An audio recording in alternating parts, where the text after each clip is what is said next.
Unlike Pep, Eddie Howe managed to stop Arsenal, and here is the reason why. Let's see first how Arsenal played. When Newcastle have the ball, Arsenal players try to close down the players and they move all up, closing down Newcastle players. Arsenal closed down very well. You can see here the player doesn't have any options, so it sent it back to the goalkeeper. The goalkeeper himself, he has no options. Any players is surrounded by Arsenal players, so only option is to long ball. The aim is to get the ball as soon as possible and attack Newcastle when they are not organized. But when Arsenal have the ball, Tomiyasu run as an inverted fullback, and the Arsenal defense cannot be organized this way. Jorginho in the back trying to dictate the game from the back. And Rice stay most of the time in the back, with Tomiyasu wandering around in this area. Martinelli attack, Havertz gonna go this side, or sometimes Tomiyasu stay there and Rice go up. Look how the Tomiyasu position was, and Declan Rice asked for the ball. He went to it, and Tomiyasu straight away go and cover that space. When Arsenal have the ball, Newcastle as well close Arsenal down, and they come in number. The only difference with Arsenal is that they compact the mid area. Sometimes TP as well join here. So I have three in the back. Newcastle closed down very well as well. Look, Raya has a ball. No options. Martinelli have three players around him, triangle. And every Arsenal player is surrounded by one Newcastle player, so the ball go back to the goalkeeper. But when Newcastle have the ball, Trippier go here or there, and like Arsenal, Newcastle become three in the back. And Longstaff stay a little back, and Trippier come wander around in this area. Joelinton as well moving and creating an overload of players in the Arsenal side. And here is the back three of Newcastle in action. And by being compact, that forces Arsenal most of the time to play the ball on the sides, and Newcastle allow them that. So it becomes very difficult to pass. The only option is to pass is in this area or this area, which gonna need long balls.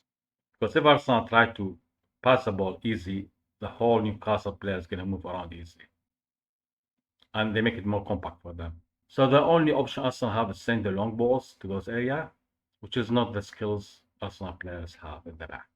Jorginho has the ball. He has no option, so he give it Declan Rice. Declan Rice, you have four players in front of him closing the space, so you have only option, which is Martinelli. And this led to Arsenal losing position many times. But the minute Saka has the ball, Bern can run to him, Joelinton can run to him, and Gordon run to him. He's going to be surrounded by three players. Same thing with Martinelli. Once he has the ball, Martinelli, Trippier going to go to him. Longstaff going to come in, and Almiron as well going to close him down. And every time Martinelli or Saka is surrounded by three players from Newcastle, so they have only one option, which is a high hopeless ball. So what happened? Arsenal suddenly they cannot dribble. That's why we didn't see any shots or any penetration from the side from Martinelli or Saka, which is something Arsenal was the main weapon. Those two players, they basically canceled them. Newcastle this tactic. So the only option they have is to pass it in the back, and that kept repeating all the time. And that's why Pop didn't have almost any save to do. And each time Arsenal have the ball, you have three lines of midfielder, three lines of attackers, and only option is to Martinelli. Martinelli, they have three players surrounding him. There are another three players, which creating a bigger wall even for him to stop. So the ball end up to go back to Declan Rice. Another smart move from Eddie Howe is Arsenal, one of their dangerous gameplay is when the winger have the ball, they straight away pass it inside the dangerous area, and you're going to see runners running, trying to be at the end of those passes. So if somehow Martinelli or Saka were able to escape those three players, straight away Newcastle going to be compacting that central area. And they're going to have lots of numbers here, which make it very difficult for Arsenal to gain that ball, especially as Newcastle was much more stronger and taller. So every ball almost went to Newcastle side. And even every time Arsenal have a shot, they have a jungle of players in front of each player. And the ball hit the players many times. We've seen it during the match. Many times the Arsenal player have the chance, even inside the box, try to shoot and it hit one of the players. Saka and many players Arsenal try to shoot, and every time the shoot is blocked. And every time the ball go to another Arsenal player, he tried to create something that is all the time surrounded by three players and a big block of defenders in front of them. Another problem Arsenal have is when they are defending the defended number, and the whole team have to go back defending. And that created two issues. First, the team get tired by the end, and you can see it on the drop of the FG. Unless Arsenal, when they defend, you can see the whole team, even the attackers are coming back defending. But the other element which is impacted too as well is the ability to counterattack. Because Arsenal was sitting much more deeper, the chances of counterattack become very limited, and that's why Arsenal have a zero counterattack during the match. They had opportunity sometimes, but the players still in the back, and they are missing Odegaard as well. So the killer pass was not there. Arsenal have a good counter here, for example. Martinez is far away, so has two options to pass, but he didn't pass to any of them, and he made the wrong choice. What Newcastle did smartly as well is they targeted the inverted fullback of Arsenal.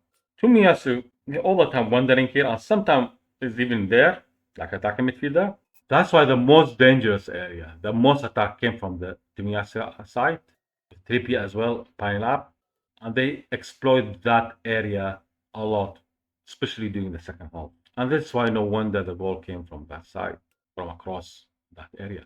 In addition to all the previous seasons, again, there are other three reasons, which is nothing related to this match alone. It is something which Arsenal suffer from, which is first, Arteta doesn't have plan B. Secondly, the lack of number 9, and we'll see it today.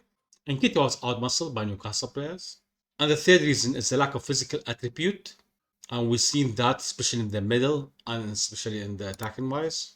Newcastle were able to control them. They were easily pushing Arsenal away, and they were winning most of the 50-50 battles.